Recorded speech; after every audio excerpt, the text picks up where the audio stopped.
Vamos fazer contato com a cientista política, antropóloga e especialista em segurança pública da Universidade Federal Fluminense, Jaqueline Muniz. Bom dia, Jaqueline.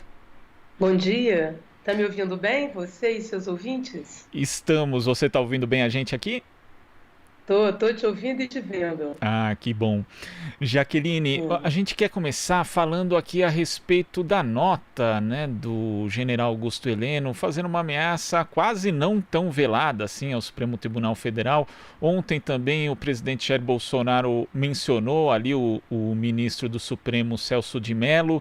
A gente tem aí cada vez mais manifestações públicas de militares expondo na prática a democracia brasileira. Como é que você vê esse cenário, Jaqueline? Olha, eu gostaria de começar pela reunião, para a gente poder entender um pouquinho tudo isso, se for possível. Por favor. A primeira coisa é que naquela reunião que foi autorizada, né, foi autorizado o vídeo, e o vídeo dá uma dimensão de verdade ao texto degravado que nós já tínhamos acesso em pedaços. Então, quando a gente vê alguma coisa, a visão dá a dimensão, dá a ideia de que é uma realidade mais real. Ali, o que nós vimos? Nós vimos que o Brasil não participou daquela reunião, os temas nacionais não chegaram para a reunião, os problemas vividos no país não chegaram. Isso quer dizer que ali não tinha um plano nacional para o país, políticas públicas para o país. Se você observar, os xingamentos do presidente não causam qualquer mal-estar em ninguém, parece uma coisa normal, parece que todos eles estão acostumados com esta forma, né, como se estivesse resolvendo assuntos na birosca da esquina ou num cassino. Né, as pessoas estão acostumadas. O que parece ali? Parece que o presidente é voluntarioso, não gosta de ser contrariado, quer os seus pedidos pessoais sendo atendidos numa lógica direta e autoritária. E como é que funciona aquilo ali? Parecia que ele entregou para cada um uma sucursal, né, um pedaço da birosca. E a cada um ali representa uma corporação e seus interesses particulares. Ou seja, o que nos tinha naquela reunião era o espírito democrático e republicano. Ou seja, cada ministro está ali para atender seus interesses corporativos e das corporações que representam. E tudo com muita pressa, porque quanto mais rápido, mais a capacidade de destruir, de se apropriar, de desregular, como é o que apareceu ali. Então, se a gente olhar, né, o cenário é esse. Né? Por isso que o presidente está sempre cobrando que atendam aos seus pedidos pessoais. Resolve o problema do meu amigo aí, não quero que tal coisa aconteça, pô, fulano, qual é? Além disso, ficou nítido para nós que a estrutura de inteligência que serve ao presidente é uma verdadeira central de fofocas ou uma BIM do B, não é mesmo? De uma rede de amigos e conhecidos, né, policiais, que, aliás, fazem parte de sua base eleitoral, né, que ficam batendo no ouvido do presidente. Quer dizer, a lógica é uma lógica conspiratória, persecutória, de tá na nossa vez, agora a gente vai se dar bem. É isso que aquela reunião mostrou, não era uma reunião de trabalho. Da mesma maneira, os três generais, a impressão que dá é que aquele sargento e cabo estavam indo lá para o STF, fechar o STF, deram meia volta a volver e caminharam até o Planalto, voltaram para o Planalto, para a presidência, né, para dar uma ordem unida naqueles três generais. Que se a gente também olhar na cena, fica muito nítido, que, aliás, eles são generais de reserva, portanto, eu nem sei por que usam o termo general, né, como parte do seu sobrenome, do nome, isso pode ser um rito militar, mas eles estão cumprindo função civil, né? Então, o cabo e o soldado, né, o sargento e o cabo, sei lá, que iam fechar o STF, parece que foram lá da Ordem Unida e ensinar aos nossos generais o chamado pundonor militar, porque eles pouco estão expressando o que seriam os valores e missões das Forças Armadas que estão na página, né, das Forças Armadas brasileiras, que são forças em defesa da Constituição e dos direitos, ou seja, da democracia. Correto? Então, ali você observa que eles estão olhando para o além, para eles tanto faz como tanto fez, estão ali defendendo os seus interesses, correto? Na sua vontade de poder, né, representando, né, corporações, como eu falei, e menos da sociedade. Outro ponto interessante é que a autoridade, aqui no Brasil a pessoa vai virando autoridade, vai ficando nervosinha, vai ficando preocupada, vai ficando irritada demais, como se a autoridade aqui não tivesse sobre ela controle e regulação social. Quer dizer, você vira autoridade para não dar satisfação a ninguém, não ser cobrado por ninguém.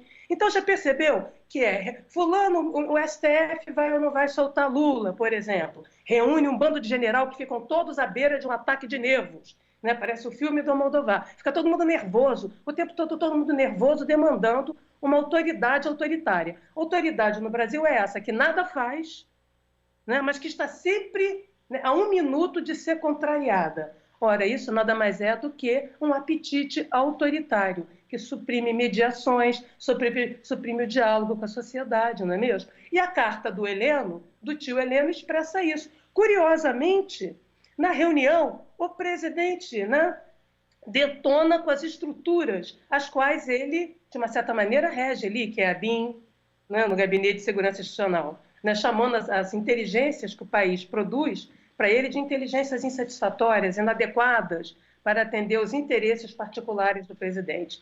E nada também acontece, quer dizer, eles estão sempre nervosos para fora, nervosos contra a sociedade, contra as instituições, contra o Estado. Para fechar aqui a minha conclusão, eu diria o seguinte, olha a mentalidade que funciona ali. Ali a mentalidade é o seguinte, o Estado é sempre ruim, o governo é coisa mal, é do mal, o meu governo é do mal, eu sou puro e melhor como presidente, e a coisa para resolver é o mercado. Então, essa é a mentalidade que está ali, e essa mentalidade autoritária, ela só faz sentido se a gente ficar ameaçando permanentemente. Isso parece que não é só um hábito do presidente, parece ser ali dos baba-ovos de um lado, né, e do pessoal da Ordem Unida do outro. É preciso reeducar essa gente no espírito republicano e democrático, fazendo uso dos dispositivos que temos para mantê-los no cercadinho onde eles têm que estar, cumprindo as funções públicas de administrar o país. Seria bom, eu acho até que o presidente desistiu da reunião, porque aquilo nunca foi reunião de trabalho.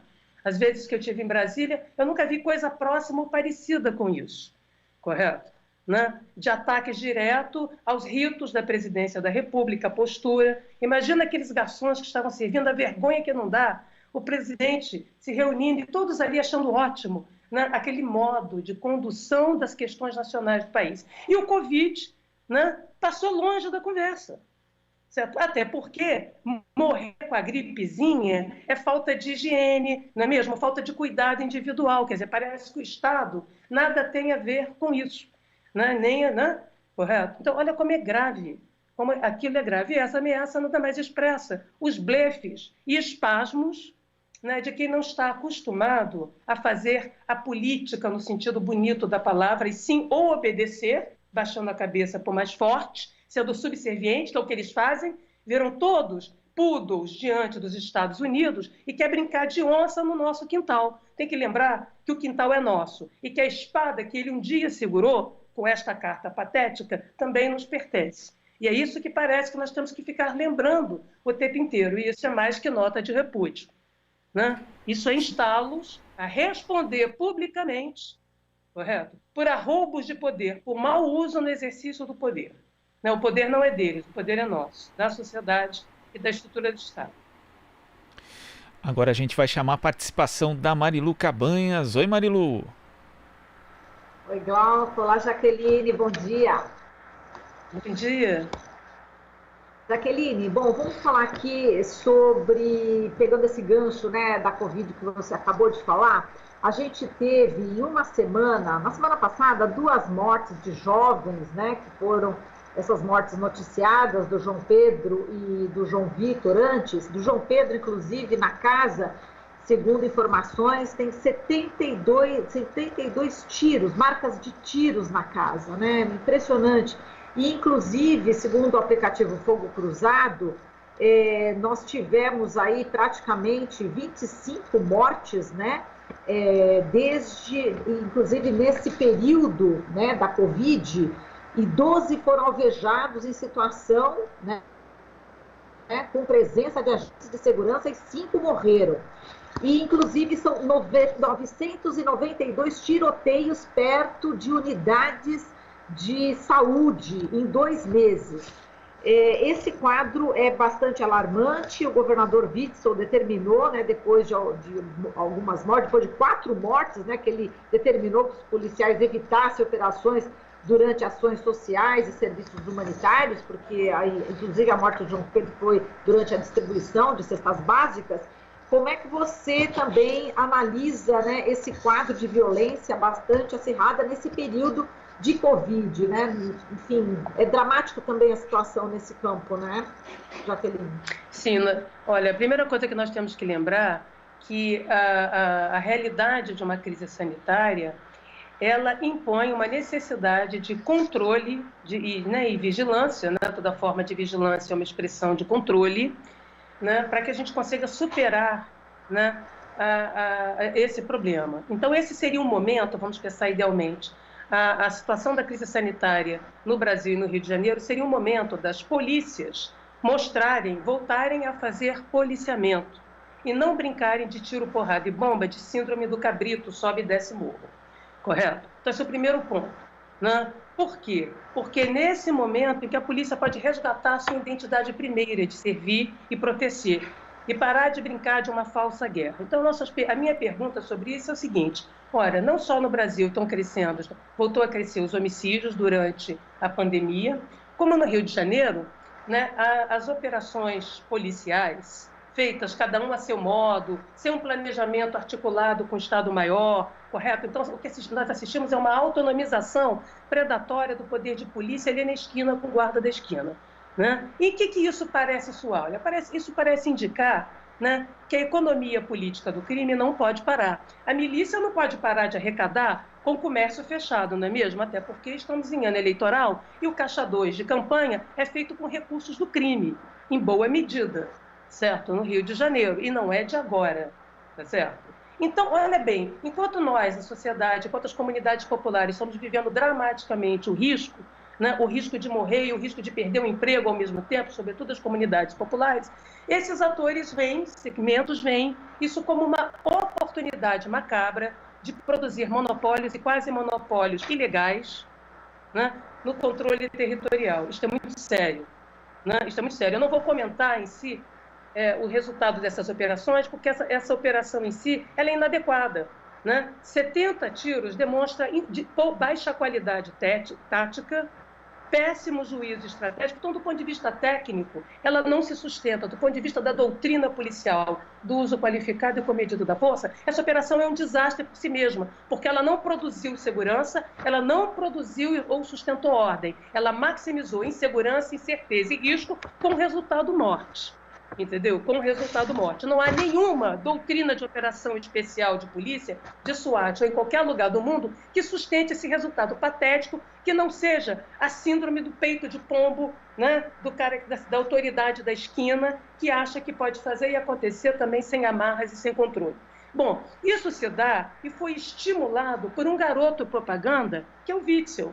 Ele começa o governo dele dizendo que a polícia está liberada para dar tiro na cabecinha. Correto? Então, nós tivemos incremento de operações, né, operações, né, absolutamente inadequadas, incompetentes, mal desenhadas, que atendem muito mais a interesses particulares nas disputas nos territórios, do controle do domínio armado, né, nos territórios do Rio de Janeiro, do que uma política de segurança. A política de segurança no Rio de Janeiro, há muito tempo, foi privatizada de maneira ilegal, né, e tem sido controlada por domínios armados, seja as facções ligadas ao tráfico, seja a milícia, que hoje tem mais de 40%, no controle territorial. Portanto, nós temos no Rio a polícia do bem tentando disputar e vencer com a polícia dos bens, aquela que arrecada, que mata. E a morte, a ameaça é uma moeda de troca, correto? Então, do ponto de vista da guerra contra o crime e da lucratividade criminosa e ilegal desta guerra, essas operações têm sido um sucesso, porque elas maximizam medo, maximizam insegurança, elas são uma publicidade macabra, um marketing do terror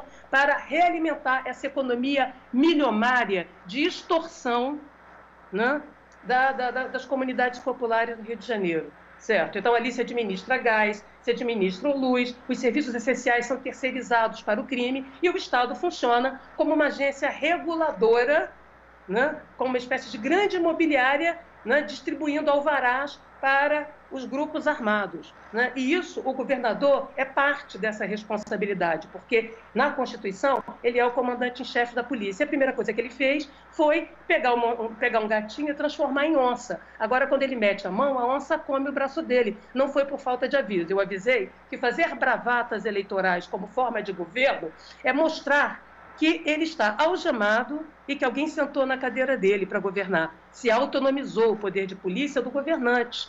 né? A espada não pode ela mesma definir a intensidade e profundidade do seu corte. Se um governo durasse só 3 dias, você pode brincar de frases de efeito, de ser político lacrador, correto? Né? Um político que passa, né, passa régua no YouTube, no Twitter. Mas o governo dura 4 anos. Então, o que ele fez foi tirar as instâncias de mediação, destruindo a Secretaria de Segurança, e não ter política, rebaixar a política de segurança à rotina policial, a uma sucessão de táticas. Sucessão de táticas sem uma articulação estratégica sobre a forma de uma política de policiamento está atendendo a interesses particularistas, interesses milicianos. Correto? A gente faz operação para lá e para cá para limpar terreno, para pôr o traficante de estimação, para trocar o milícia, né, para ampliar território de milícia. Então, isso é muito grave. Isso é muito grave, né, porque mesmo os policiais estão sendo usados de trouxas. Muitos deles estão sendo feitos de bobos, vão lá na operação achando que estão combatendo o crime e, no fundo, as suas práticas acabam estando a serviço do reforço do monopólio criminoso que vem de dentro do Estado. Jaqueline, a gente tem ainda, infelizmente, 1 minuto só. Tem uma imagem que eu queria aqui repercutir contigo, que são policiais militares que estavam na Avenida Paulista nesse domingo. Eu vou pedir para o nosso técnico colocar a imagem, onde eles batem continência, inclusive para uma carreata que estava acontecendo pró-Bolsonaro. Enquanto você vai falando, as pessoas que têm oportunidade de ver o vídeo pela TVT e pelo YouTube vão continuar aqui percebendo o que a gente está falando. Tem pessoas aqui com bandeira brasileira, pró-Bolsonaro. E, enfim, isso é grave na sua opinião? Porque, na realidade, a Polícia Militar disse em nota que se referia à morte de um policial no sábado, e que por isso eles estavam fazendo na cidade, batendo continência, enfim, mas justamente nesse ato pró-Bolsonaro é que é de estranhar, né? Em contrapartida, em Porto Alegre, a gente teve, inclusive a gente tem imagem também, onde pessoas conseguiram remover fazer com que as pessoas que estavam pró-Bolsonaro pudessem recuar. E a gente está vendo também a imagem, né, dessas pessoas que conseguiram fazer com que bolsonaristas, né, recuassem nessa carreata. Como é que você está vendo também essas manifestações e também sobre esse posicionamento também de policiais aqui em São Paulo? Bom, a primeira coisa, vamos aos policiais. Cabe à Polícia Militar explicar o sentido desse comportamento enquanto instituição. Correto? Por quê? Porque a Polícia Militar tem dentro dela um regulamento disciplinar. E se eles estavam ali rendendo homenagens ou batendo continência para um determinado protesto, né, uma determinada manifestação, eles estão partidarizando, o que evidentemente faz com que aqueles policiais que tiveram essa conduta possam responder disciplinarmente pelo seu código interno, tá? Seu código de conduta interno, porque a polícia não pode ter partido. Na medida em que ela tem partido, ela rompe com a sua razão de ser, né? Ela deixa de ser, né, um meio de força para sustentar direitos e administrar pacificamente conflitos, né, para ser, digamos, uma milícia, né, de tal ou qual grupo, não importa qual. Então, o papel da polícia é garantir que as manifestações ocorram de forma pacífica e tranquila, seja elas com o pessoal do verde e amarelo, seja ela com o pessoal do azul, seja ela com o pessoal do vermelho.